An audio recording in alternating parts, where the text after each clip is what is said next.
ఇలా ఇలా ఇలా అంటే చాలు. మిటికలు ఈ 2 కణతల మీద 3 మాటలు కొడితే ఆయనకి సంతోషం. ఇలా కూడా అనక్కర్లేదు ఆయన దగ్గర. ఇలా కొట్టి ఈ చేతి మీద కుడి చేయి పైకొచ్చేట్టు ఎడం చేయి కిందకు ఉండేటట్టు పెట్టి కుడి చేత్తో ఈ చెవి చివరిని ఎడం చేత్తో ఈ చెవి చివరిని పట్టుకుని 3 మాటలు గుంజీలు తీస్తే ప్రసన్నుడైపోతాడు. ఏమండి మీరు చెప్తున్నారు బాగానే ఉంది, కానీ అంత పరబ్రహ్మం విఘ్నేశ్వరుడు ఆయనకి ఎందుకండి ఇలాంటివన్నీ, ఇలాంటి పిల్లల చేష్టితాలు అన్నీ చేస్తే ఏమిటండి ఆయనకి ఆ సంతోషం అని అడగచ్చు మీరు. దీని వెనక ఒక మర్మం ఉంది.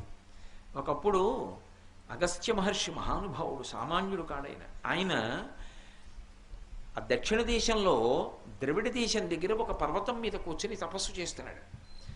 ద్రవిడ దేశం వాళ్ళకి కావేరీ నదే ప్రధానమైనటువంటి నది, మిగిలినవి ఎక్కువ నదులు లేవు. వాళ్ళందరూ కూడా కావేరీ నది మీద ఆధారపడతారు ఎక్కువగా.